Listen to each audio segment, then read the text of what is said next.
You wake up in complete darkness. The air reeks of smoke, animal dung, and unwashed bodies. Something crawls across your face. You don't bother swatting it away anymore. Your back aches from sleeping on a pile of straw that you share with your entire family. And three pigs. Outside, you hear the church bells. It's 4 a.m. Time to work. This is your life. Every single day. Until you die. Probably around age 35. Welcome to a day in the life of a medieval peasant. And trust me, it's so much worse than you think. Before we dive into this brutal reality, if you're fascinated by the dark truths of medieval history, make sure to subscribe and hit that bell. We're uncovering the stories they don't teach in history class. Now let's step back in time to the year 1320. England, you're a peasant named John, and your day is about to begin. Let's start with where you sleep. Forget any romantic notions about cozy cottages. Your house is a one-room hovel, maybe 15 by 20 feet. The walls are made of wattle and daub, basically sticks woven together and covered with mud, dung, and straw. The roof? Thatched with reeds that leak constantly. There's no chimney, so the smoke from your cooking fire just hangs there, blackening the ceiling and your lungs. Your eyes burn. Your throat is always scratchy. But you don't know any different. The floor is just packed dirt. When it rains, it turns to mud. You share this single room with your wife, your 4 children, your mother, and yes, those 3 pigs I mentioned. The animals stay inside because if you leave them outside, they'll be stolen or eaten by wolves. There's no bathroom, no running water, no privacy whatsoever. You wake up when the church bells ring. The only clock you'll ever know. It's still pitch black outside because it's 4 a.m., and this is England in January. You're freezing. You slept in the same clothes you wore yesterday, the same clothes you'll wear tomorrow. Actually, the same clothes you've worn for the past 6 months. You own exactly 2 sets of clothing, one for work, one for church on Sunday. Both are made of rough wool that's never been properly washed. It's itchy, it's filthy, and it's crawling with lice. Everyone has lice, from the lowest peasant to the highest lord. You've had lice your entire life. You know your wife is already up, rekindling the fire. This is crucial. Letting the fire go out completely means no hot food, possibly for days. There are no matches. Starting a fire from scratch takes forever. Breakfast? There is no breakfast. Not really. Your wife hands you a chunk of yesterday's bread, rock hard and made from barley mixed with beans and whatever grain you could afford. It's gray. It tastes like disappointment. You dip it in some thin ale to soften it, because the water from the stream will probably kill you. Everyone drinks weak ale, even children, because the fermentation process makes it safer than water. You swallow your bread. Your stomach is already rumbling. It always is. Time to work. And here's where things get truly brutal. You're a villain, a serf, bound to your lord's land. You don't own your home. You don't own your land. You barely own yourself. You can't leave without permission. You can't marry without permission. You owe your lord 3 days of work per week on his fields. Your own crops? You work on those in whatever time is left. Hey, it's January, so you're not planting. Instead, you're doing maintenance work. Your first task? Mucking out the lord's stables.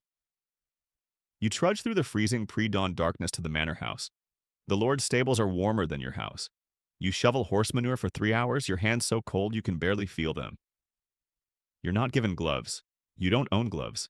Your hands are covered in calluses, cuts, and permanent dirt that's embedded in every crack and crevice. Around 7 a.m., as the sun finally rises, you move to the next task, hedging. You're repairing the fences that keep the lord's sheep contained. You're working with basic tools, a billhook, an axe, nothing more. Every motion sends pain through your joints. You're 28 years old, but your body feels ancient. Here's something Hollywood never shows you: the constant pain. Your back never stops aching.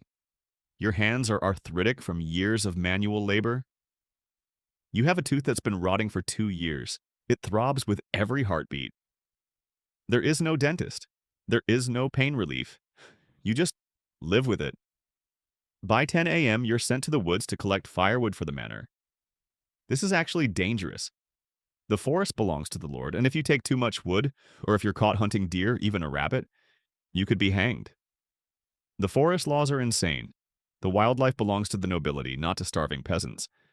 But you're also terrified of wolves. They're everywhere in medieval England, and they're bold. Just last winter, a child from the neighboring village was dragged off by a pack. You carry a heavy stick, just in case. You haul wood until noon. Your shoulders feel like they're on fire. Your stomach is eating itself from the inside. You return home as darkness falls. Your wife has been working just as hard as you, tending the small vegetable garden, caring for the pigs, spinning wool, making clothes, hauling water from the stream, preparing food. Medieval women worked themselves to death just like the men. Your children, the ones old enough, are working too. Your 8-year-old son spent the day scaring birds away from the fields. Your 10-year-old daughter was helping her mother card wool. Childhood as we know it doesn't really exist. By age 7, you're working. Supper is more pottage, maybe with a bit of cheese if you're lucky. You eat by firelight and a single tallow candle, which stinks horribly and barely provides light. Candles are expensive. Most nights you just sit in the dark. This is your evening entertainment. Sitting in the dark, maybe telling stories, praying. That's it. There are no books, you can't read anyway. There's no music unless someone in the village has an instrument. There's just darkness and exhaustion. Let's talk about what medieval life really does to you. Your wife has had 7 children. 3 died before age 5. 1 died in childbirth. This is normal. 1 in 3 children dies before age 5. Your wife almost died in childbirth twice. There's no medical care. Just a village midwife who knows herbs and prayers. You'll never travel more than 10 miles from where you were born. Ever. You've never seen a city. You've never read a book. You don't know what's happening in the next kingdom over, let alone the world. You bathe maybe once or twice a year. Your clothes are never washed, just beaten to get the worst dirt out. You've had the same haircut your entire life. Your wife cuts it with shearing scissors. You've never seen a mirror. Your teeth are rotting because your diet is mostly grain and you don't brush your teeth. Nobody does. By age 30, you'll have lost several teeth. The pain is constant, but you ignore it. What choice do you have? Your life expectancy is about 35 years, and that's if you survive childhood. If you make it to adulthood, you might see 50. But those years are hard. Every single day is backbreaking labor. Every winter, people in your village die from cold, hunger, or disease, and there's no escape. You were born a peasant, you'll die a peasant. Your children will be peasants. Their children will be peasants. The system is designed to keep you exactly where you are. But wait, there's more. Let me share some brutal truths that make medieval peasant life even worse. Disease and illness. You have no concept of germs. When someone gets sick, you think it's bad air, an imbalance of humors, or God's punishment. The village-wise woman might give you an herbal remedy. Some actually work, most don't. Your youngest child has been coughing for weeks. The cough is getting worse. There's nothing you can do. You pray. Maybe she'll survive. Maybe she won't. You've already lost 3 children. You're terrified you'll lose another violence. Medieval villages aren't peaceful. There's theft, assault, rape, murder. The Lord's justice is harsh. Execution for stealing a loaf of bread. But the Lord isn't around to protect you day to day. Arguments between neighbors can turn deadly.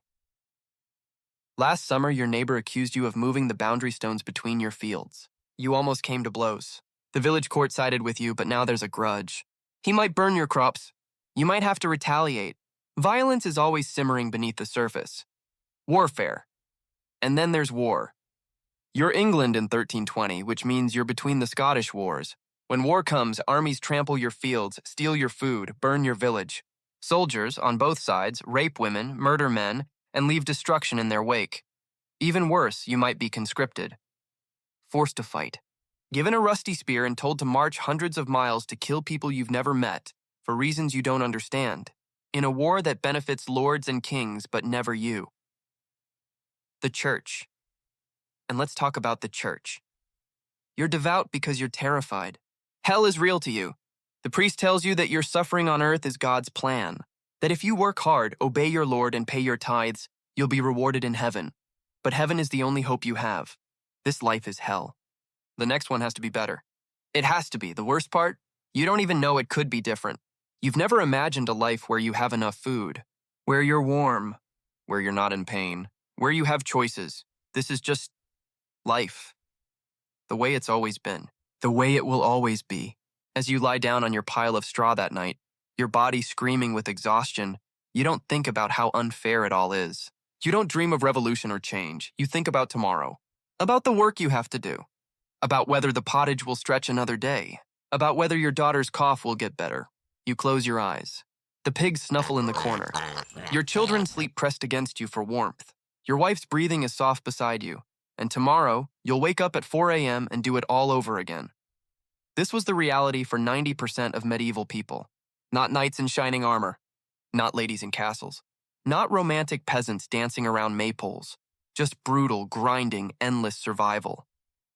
So the next time someone romanticizes medieval times, remember John the peasant. Remember his pain, his hunger, his exhaustion, and his complete lack of hope for anything better. If this brutal dive into history fascinated you, make sure you're subscribed because we're uncovering more medieval truths that Hollywood gets completely wrong. Hit that like button and let me know in the comments. Would you survive as a medieval peasant or would you be completely doomed? Thanks for watching. I'll see you in the next one.